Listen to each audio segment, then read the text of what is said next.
Ndasuriye kwa kaze nshuti banywanyi mubana natwe mu makuru n'ibiganiro dutambutsa kumunesha kuri yanyu mukunda cyane ya Isange TV. Uyu no umwanya w'amakuru agezwe ko mu rurimi rw'ikirundi mwice gitondo mushikirizwa n'imbonesha kuri yanyu mukunda cyane imwe rudende ya Isange TV.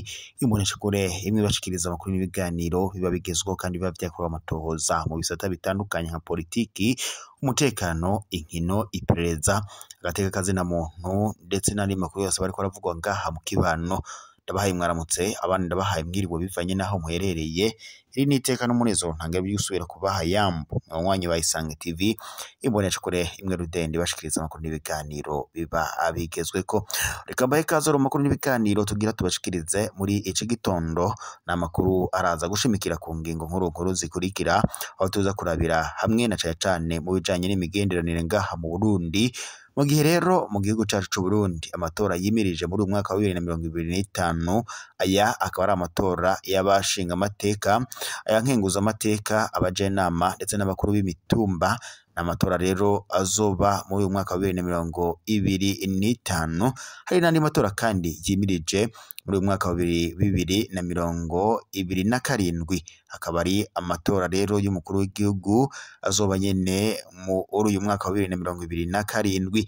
Abanyagihugu b'u Burundi rero barafise impagarara mu mitima, aho bariko baribaza kubijanye n'ikiringo ca kabiri c'umukuru w'igihugu ariwe Evariste Ndayishimiye, kuko babona ko ngo mu gihe yazokwitoza mu kiringo ca kabiri ibintu bishobora kuzoba bibi, ariko nanone bakavuga ko mu gihe atazokwitozaho ngo bizoba bibi kurushaho.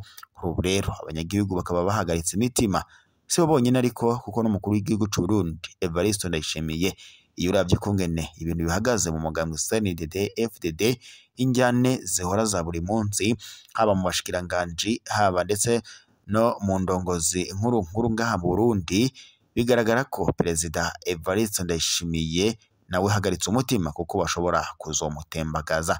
Na cane akarorero twotanga n'umunyamabanga mukuru w'umugambwe CNDD FDD Nyeniteka Reveriyano Ndikuriyo, aho avuga ko Perezida Evariste Ndayishimiye adashobora kuzomuhemana ngo yongere kumukorana ikindi kiringo ca kabiri mu gihe ngo atakintu namba yoba yarazaniye abanyagihugu b'u Burundi.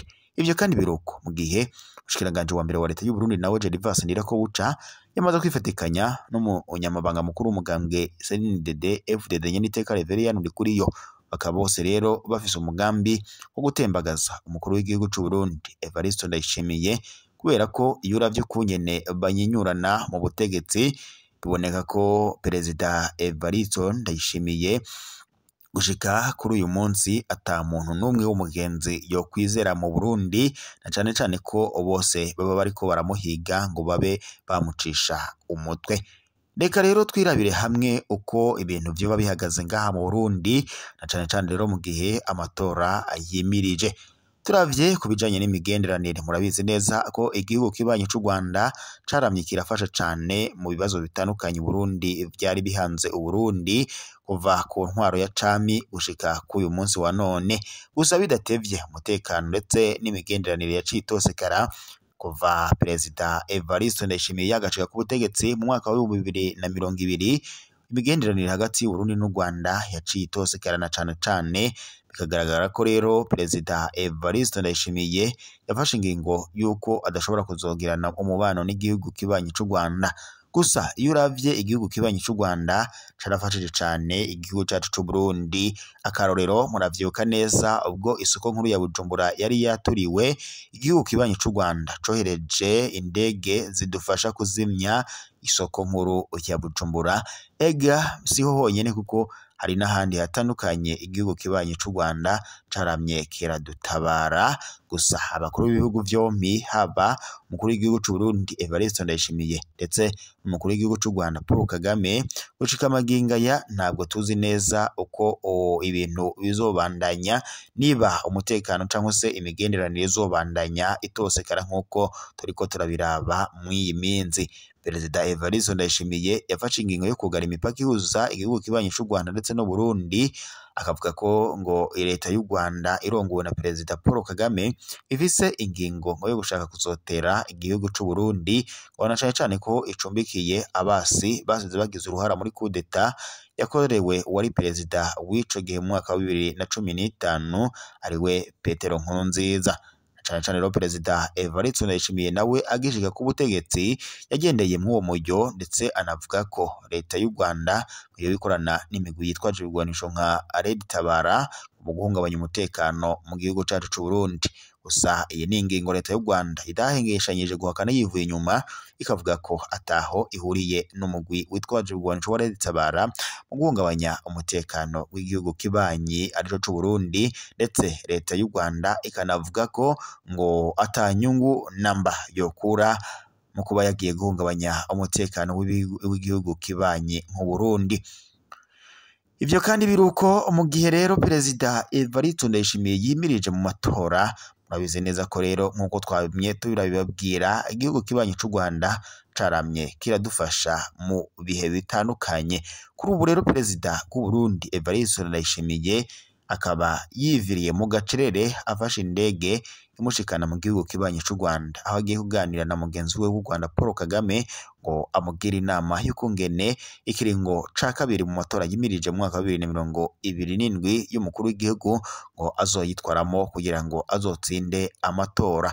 Perezida Evariste Ndayishimiye rero akaba ashitse ku kibuga c'indege ngaha akaba nyene ashitse ku kibuga c'indege co mu gihugu kibanyi nyene c'u Rwanda i Kigali, aho bivuga ko agiye kuganira na mugenzi we w'u Rwanda Paul Kagame kamubwire inama ndetse n'uburyo azokwitanga akazonitoza mu matora yimirije muri uyu mwaka wa 2027 nk'uko tubisanga mu vyamujanye nyene nk'uko twabishikirijwe namwe mu masoko yacu yatubereye. Yandi makuru kandi reka tuyabandanirize n'ubundi kubiriko biravugwa ngaha mu Burundi mu guteza imbere ibijanye n'uburemyi bujanye ndetse no kuvomera, naho ngo hoba mu gice cici guteza imbere igisata kijanye no gucukura ubutare n'agataka hamwe n'iyubakwa ry'ibarabara ry'indarayi chemin de fer.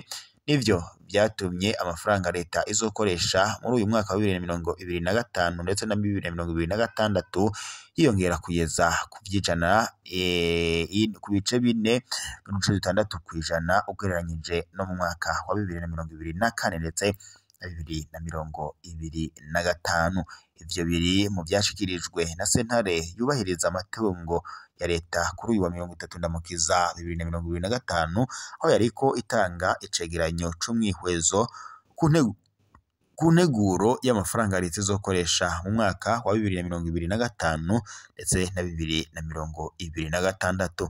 Leopold Kabura umukuru w'iyo sentare akaba yashikirije ko integuro y'ibwirizwa rijanye n'uburyo leta izokoresha uyu mwaka yafatiye ahanini kuri ya nteguro ijanye n'uko uburyo buba ngo bwategekanijwe bujanye n'ibikorwa ari byo bita budget programme mu rurimi rw'igifaransa.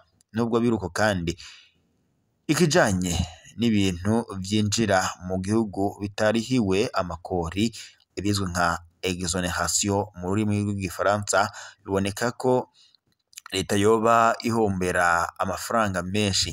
Iyo sentare yerekanye impungenge z'ingene ayo mafaranga atarihwa ngo kubidandazwa byinjira mu gihugu azosubirizwa, aho azokwiyongera kugeza ku bice 1.62% ugereranyije n'umwaka wa 2024 ndetse n'umwaka wa 2025.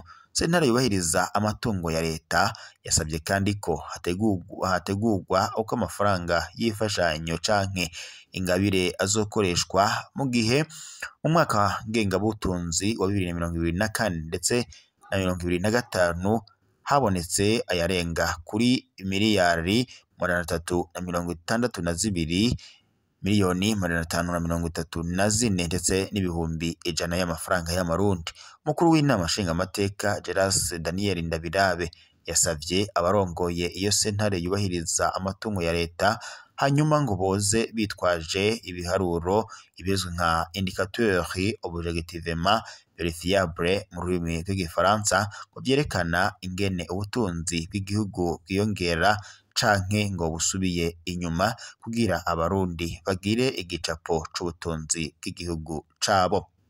Nayo kubijanye nuko uburyo leta izokoresha uyu mwaka wa 2025 ndetse na 2026 hoba harimwo igihengeri, umukuru w'inama nshingamateka yamenyesheje ko muri ivyo vyegeranyo ngo boza barerekana uburyo ngo buba bwasigaye mu mwaka uba urangiye kugira ngo boze kuzuriza ico gihengeri mu mwaka ukurikira. Aha kandi akaba yashikirije ko uburyo ngo buba bwateguwe buri mwaka ngo budaca bukora rwose 100%. Abashinga amateka rero bakaba barangije ibikorwa vy'uno musi bashimiye ico cegeranyo, ariko bakaba banasabye ko ayo madosiye ngo yokwigwa neza ku neza y'igihugu ndetse n'abarundi nk'uko byashikirijwe n'urongoye inama ashinga amateka. Reka rero mbashimire mwese mwari muri kumwe natwe makuru n'ibiganiro twabashikirizaga kuri ino monesha kuri yanyu mukunda cyane ya Isange TV, imonesha kuri mwe rudende bashikiriza makuru n'ibiganiro biba bigezweho kandi biba vyakorewe umutozo mu bisata bitandukanye nka politiki, umutekano, inkino, iperereza, agateka kazina muntu ndetse n'andi makuru yose bariko baravuga ngaha mu kibano. Reka rero mbashimire mwese mwari muri kumwe natwe makuru n'ibiganiro twabashikirizaga, turaza gusubira amakuru araza kubagizwe ko mwibuke gufyonda sabone ndetse na partage umwanya n'umwanya amakuru tuba tumaze kuyashira ko kuri no munesha kuri yanyu mukunda cyane ya Isange TV, muze muhita muyabona yose uko yakabaye kandi 5 kuri 5.